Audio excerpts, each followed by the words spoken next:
जय महाराष्ट्राच्या खबरबाज मध्ये आपलं सर्वांचं स्वागत। आपण आहोत धुळे लोकसभा मतदारसंघातील।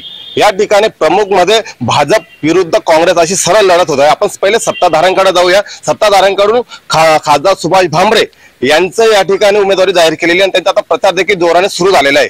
आपण सत्ताधाऱ्यांना काय सांगा, नेमकी काय भूमिका आहे आता? भारतीय जनता पार्टी ही देशामध्ये एक नंबरची पार्टी आहे आणि पुनश्च उमेदवारी देताना त्या खासदाराचं काम पाहूनच उमेदवाऱ्या दिलेल्या आहे।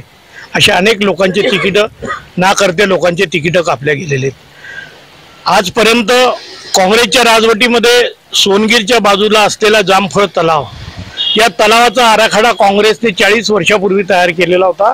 तो फक्त आराखडा ठेवला, परंतु डॉक्टर बाबासाहेब भामरेंनी पंतप्रधान नरेंद्र मोदी साहेबांना सांगून आपत्ती काळातील जो पैसा असतो पंतप्रधानांचा स्वतंत्रपणे, त्याच्यातून तो निधी आणून आज त्या ठिकाणी कमीत कमी आपल्या अक्कलपाडाच्या बरोबरीने 20 तलाव त्या ठिकाणी बसतील असा भव्य दिव्य असा जलसाठा तयार करण्यासाठी, सिंचनासाठी, शेतकऱ्यांसाठी, फॅक्टरीवाल्यांसाठी, कामगारांसाठी आणि लोकांना पिण्याच्या सिंचन याच्यासाठी सगळ्यात महत्त्वाचा तो पॉइंट आहे आणि तो आणलेला आहे। धुळ्यातून मुंबईला जायचं असलं की या ठिकाणी धुळ्यातून ट्रॅव्हल्सवाल्यांना 1500 ते 1800 रुपये भाडं द्यावं लागायचं। आज 130 रुपयामध्ये लोकांची मागणी होती बोगी चालू करा, बोगी नाही, बाबांनी डायरेक्ट ट्रेन चालू केलेली। आजही ती ट्रेन 7 दिवस पूर्णपणे फुल जाते। 130 रुपयामध्ये माणूस मुंबईमध्ये पोहोचतो। अशा अनेक योजना आहेत की जी अक्कलपाडाची योजना होती, अमृत 1 आणि 2 ची योजना होती, बंदिस्त गटारींची योजना होती, मल निस्सरणची योजना आहे। या सगळ्या योजना बाबासाहेबांनी आणलेल्या आहेत आणि म्हणून बाबासाहेबांना पुनश्च भविष्याच्या काळासाठी बाबासाहेबच अतिशय चांगलं काम करू शकता म्हणून स्थानिक उमेदवार या ठिकाणी बाबा दिलेले आहेत। या ठिकाणी काँग्रेसचे देखील उमेदवार उभे आहेत। आपण काँग्रेसची भूमिका जाणून घेऊ, नेमकी काय भूमिका राहणार आहे काँग्रेसची?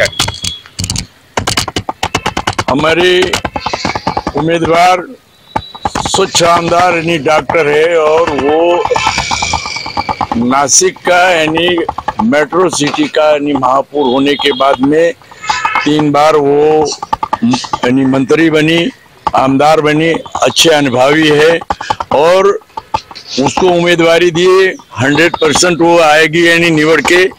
अभी भारतीय जनता पार्टी का यानी पूरे देश में यानी सत्ता होने के बाद में माननीय पंतप्रधान जी हमारे मनमाड़ और मालेगांव का यानी उसका पूजा किए, रेलवे का आज तक कोई अमल में आया नहीं।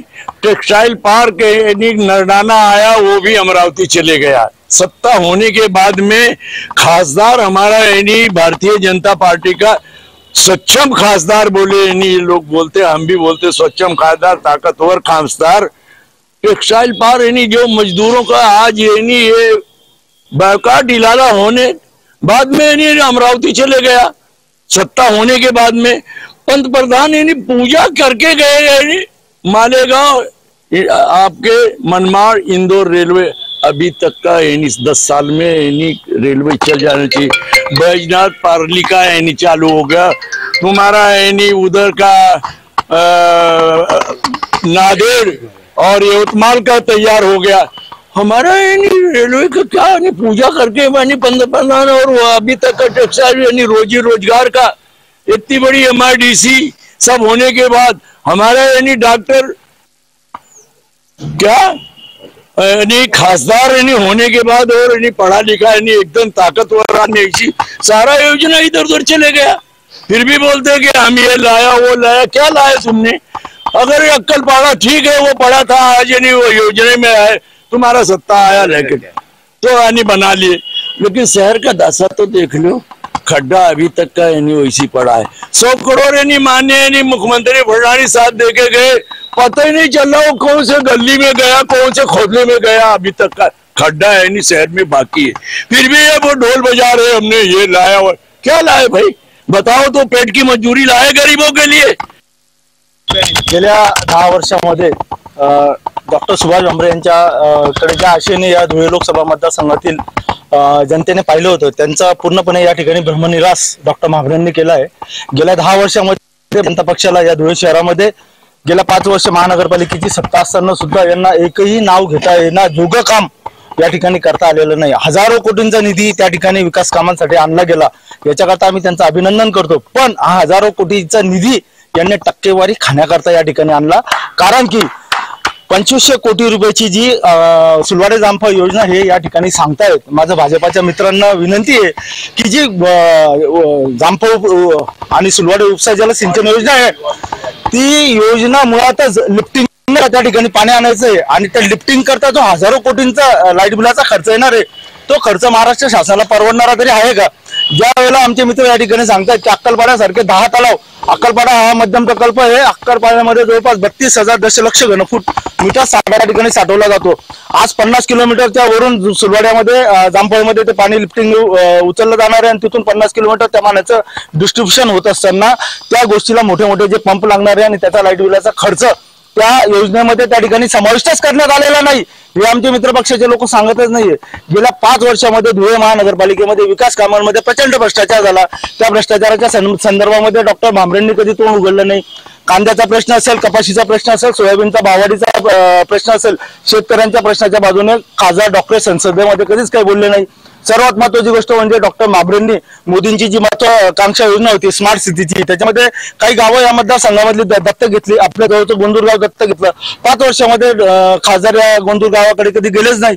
अशा प्रकारे डॉक्टरांनी आम्हाला सांगावं की गेल्या 5 वर्षामध्ये यांनी कोणत्या प्रकारचा विकास केलेला आहे।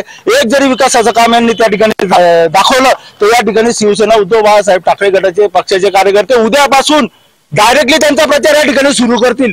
इतकं थेट आव्हान या ठिकाणी आम्ही त्यांना देतोय आणि या ठिकाणी जे काही मनपाचे कामं या ठिकाणी झालेले आहेत प्रत्येक कामामध्ये भ्रष्टाचार झालेला आहे। डॉक्टर भामरेंना पाणीवाला बाबा म्हणून यांच्या पालकमंत्र्यांनी या ठिकाणी संबोधलं। धुळे शहरामध्ये आज देखील 8-10 दिवसानंतर या ठिकाणी पाणी येतंय, पाणी देखील या ठिकाणी देऊ शकलेले नाहीयेत। ही शोकांतिका या धुळे मतदारसंघाची आहे। नक्कीच या ठिकाणी शिवसेनेने आरोप करण्यात आलेला आहे, काय सांगाल तुम्ही? त्यांचा जो आरोप आहे विरोधक आरोपच करतात, परंतु भारतीय जनता पार्टीने जर कामं केलेले नसतील तर त्यांनी चालावं। दत्त मंदिर पासून तर थेट गोंदूर पर्यंत, नेहरू नगर पासून वाडी भोकर पर्यंत पूर्वी काय परिस्थिती ती, आता काय परिस्थिती, रोड कसे बनलेले। परंतु असं आहे ज्याला कावीळ झालेली त्याला कोणताही चष्मा लावला तो पिवळच दिसणार आहे, त्याच्यामुळे त्यांनी हे सांगू नये। परंतु भारतीय जनता पार्टीने सत्ता आमची असताना जी कामं केली 2 वर्षाचा कोरोनाच्या पिरियडमुळे हे तरी बाहेर निघाले का? घरात बसूनच खात होतो आपण सर्वजण। म्हणून कामगारांच्या काही प्रश्नामुळे आज चला देवपूरमध्ये जैन कॉलनी मध्ये पासून सगळ्या ठिकाणी चला तुम्ही रस्ते दाखवून देतो, जर रस्ते नाही निघाले टकली करून फिरेल तिथल्या तिथं नावी बरोबर घ्या। अशा खोट्या आरोपांना जनता बळी पडणार नाही आणि हे निश्चित आहे ते म्हणताय। पण उद्धव साहेब सुद्धा लागलेले कामाला की भारतीय जनता पार्टी बरोबर त्यांना यावंच लागणार आहे, कारण शरद पवार साहेबांनी त्यांना रूम मध्ये सांगून दिलं की चला बाजूला। या ठिकाणी मनसेचे देखील कार्यकर्ते, मनसेची भूमिका काय असणार आपण ती जाणून घेऊया। खरं तर सर्वात प्रथम ज्यावेळी राजसाहेब गुजरात दौऱ्यावरती होते त्यावेळी गुजरातचा जो विकास राजसाहेबांनी बघितला, सर्वात प्रथम भारताला पंतप्रधान म्हणून नरेंद्र मोदी लाभावे हे सर्वात पहिले राजसाहेबांनी सांगितलं। मोदी साहेबांचं गुजरातला असलेलं विजन बघता भारताला नरेंद्र मोदींची गरज होती हे राजसाहेबांनी सांगितलं आणि त्यामुळे ज्या काही गोष्टी नरेंद्र मोदींनी केल्यात त्याचं समर्थनही राजसाहेबांनी केलं। येत्या लोकसभेमध्ये बिनशर्त पाठिंबा आम्ही भारतीय जनता पार्टीला राजसाहेबांनी दिलेला आहे। नक्कीच आता येणाऱ्या 20 मे रोजी मतदार कोणाला कौल देतात याकडे पाहणं गरजेचं ठरणार आहे। जय महाराष्ट्र न्यूज, तुषार परदेशी, धुळे।